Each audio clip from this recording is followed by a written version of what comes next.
जय श्री राम भक्तजनों, सावन माह की शुरुआत होते ही भगवान शिव के सभी भक्तों की पूजा की तैयारियां शुरू हो जाती हैं। इन सभी तैयारियों के पीछे भगवान शिव से जुड़ी कोई ना कोई कथा जरूर होती है। तो आइए जानते हैं कि वे कौन सी पौराणिक कहानी है जिनको आधार मानकर हम सभी भगवान शिव की आराधना में लीन रहते हैं। भक्तजनों, श्रावण माह की शुरुआत होते ही हम सभी कांवड़ यात्रा से लेकर तरह तरह की तैयारियां करना शुरू कर देते हैं। भक्तजनों, भगवान भोलेनाथ की पूजा के लिए यह सावन माह बहुत ही ज़्यादा महत्वपूर्ण होता है। लेकिन क्या आपने कभी सोचा है कि आखिर क्यों विशेष है यह सावन का त्योहार? तो आइए आज जानते हैं कि इसके पीछे जुड़ी सभी महत्वपूर्ण पौराणिक कहानियों के बारे में। भक्तजनों, पहली कहानी है समुद्र मंथन की। एक कथा के अनुसार देवताओं और असुरों के बीच समुद्र मंथन यानी कि सागर मंथन का युद्ध हुआ था। इसके दौरान विष की लहरों से देवताओं को बचाने के लिए भगवान शिव ने हलाहल कड़वा विष पिया था। यह घटना श्रावण मास के सोमवार को हुई थी। इसी कारण से श्रावण सोमवार को शिव भक्तों के लिए विशेष महत्व होता है। भक्तजनों, दूसरी कहानी है सती और शिव विवाह की। एक कथा के अनुसार महादेव और सती का विवाह भी श्रावण मास के सोमवार को हुआ था। यह विवाह उनकी अनंत सत्यमयी प्रेम की प्रतीकता है, इसलिए श्रावण सोमवार को शिव पार्वती के विवाह के दिन के रूप में मान्यता है। भक्तजनों, तीसरी कहानी है राजा दक्ष की यज्ञ की। यह कथा महादेव और उनकी पत्नी सती के बीच घटी।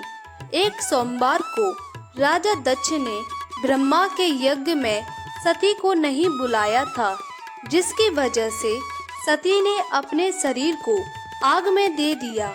इस घटना के बाद सती का विलोपन हुआ और पार्वती के रूप में वे फिर से जन्मदित हुईं। यह कथा महादेव के भक्तों द्वारा श्रावण सोमवार के व्रत में स्मरण की जाती है। भक्तजनों, चौथी कहानी है राजा सत्यवान और सावित्री की कहानी। महाभारत के अनुसार राजा सत्यवान की मृत्यु विवाह के 1 वर्ष के बाद निश्चित थी। उनकी समर्पित पत्नी सावित्री ने अपने पति के जीवन को बचाने के लिए प्रत्येक श्रावण सोमवार को कठोर व्रत किया। उसकी अटूट भक्ति और समर्पण से प्रभावित होकर मृत्यु के देवता भगवान यम उनके सामने प्रकट हुए। सावित्री ने अपने पति के जीवन की याचना की और भगवान यम ने सत्यवान के जीवन को पुनर्जीवित करते हुए उसकी इच्छा पूरी की। भक्तजनों, पांचवी कहानी है मार्कंडेय की कहानी। एक युवा लड़के मार्कंडेय की दैवीय शाप के कारण 16 वर्ष की आयु में मृत्यु होना निश्चित था। उसने अपने भाग्य को बदलने के लिए दृढ़ संकल्पित मार्कंडेय ने श्रावण सोमवार को व्रत रखा और भगवान शिव की पूजा की। उनकी निश्चित मृत्यु के दिन जब भगवान यम उनके प्राण लेने आए तो मार्कंडेय एक शिवलिंग से चिपक गए और प्रार्थना की। उनकी भक्ति से प्रसन्न होकर भगवान शिव प्रकट हुए और उन्होंने भगवान यम के निश्चित दिवस को भी बदल दिया, जिससे मार्कंडेय की जान बच गई। भक्तजनों, छठवीं कहानी है द्रौपदी की कहानी। पांडवों की पत्नी द्रौपदी को अपने वनवास के दौरान एक कठिन परिस्थिति का सामना करना पड़ा। भोजन के अभाव में उसने भगवान कृष्ण से मदद की प्रार्थना की। उन्होंने उसे श्रावण सोमवार का व्रत रखने की सलाह दी। द्रौपदी ने उनके मार्गदर्शन का पालन किया और अत्यंत भक्ति के साथ पूजा की। परिणाम स्वरूप एक चमत्कार हुआ और अक्षय पात्र, एक बर्तन जो असीमित भोजन प्रदान करता था, जिसके बाद उनको कभी भी भोजन की समस्या नहीं हुई। भक्तजनों, सातवीं कहानी है राजा हिमवान और देवी पार्वती की कहानी। देवी पार्वती के पिता राजा हिमवान ने भगवान शिव से वरदान मांगने के लिए श्रावण सोमवार का व्रत किया था। उनकी भक्ति और तपस्या से प्रभावित होकर भगवान शिव ने उनकी इच्छा पूरी की और उन्हें एक बेटी का आशीर्वाद दिया जो देवी का अवतार थी। यही पुत्री बाद में भगवान शिव की पत्नी पार्वती के नाम से जानी गईं। भक्तजनों, श्रावण सोमवार के व्रत से जुड़ी कुछ पौराणिक कथाएं थीं, लेकिन इसके साथ ही आज हम आपको इसी वीडियो में कांवड़ यात्रा से जुड़ी 2 पौराणिक कथाओं के बारे में भी आज हम आपको बताने जा रहे हैं। कांवड़ यात्रा भारत में धार्मिक और सांस्कृतिक महत्व रखने वाली यात्राओं में से एक है। यह यात्रा मुख्य रूप से श्रावण मास में होती है और श्रद्धालु भक्त गंगा जल लेकर पवित्र तीर्थ स्थलों की यात्रा करते हैं। यहाँ कुछ प्रमुख कांवड़ यात्रा से जुड़ी कहानियाँ हैं। भक्तजनों, पहली कहानी है राजा सागर की कथा।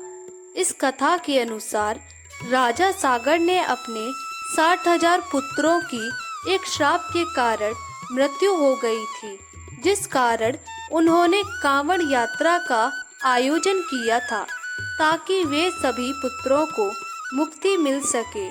परंपरागत कथा अनुसार भगवान शिव ने इन्हें आश्रत्यवत वृक्ष के नीचे गंगा जल चढ़ाने का आदेश दिया था, जिस कार्य के बाद उनके सभी पुत्रों को मुक्ति मिल सकी। इसलिए कांवड़ यात्रा में भक्त गंगा जल की प्राप्ति करके भगवान शिव ने इन्हें आश्रवत्य वृक्ष के नीचे गंगा जल चढ़ाने का आदेश दिया था, जिस कार्य के बाद उनके सभी पुत्रों को मुक्ति मिल सकी।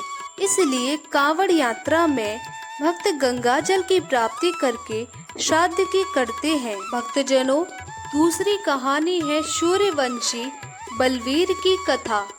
इस कथा के अनुसार बलवीर शिव भक्त थे और वे गंगा जल लेकर कांवड़ यात्रा करना चाहते थे, लेकिन एक असुर ने उनको बंधक बना लिया था, जिसके बाद उन्होंने भगवान शिव की तपस्या की और बंधन से मुक्ति प्राप्त कर कांवड़ यात्रा को पूरा किया। भक्तजनों, यही सब प्रमुख कारण हैं जो भगवान शंकर की भक्ति और आराधना के लिए भक्तों का मनोबल बढ़ाते हैं।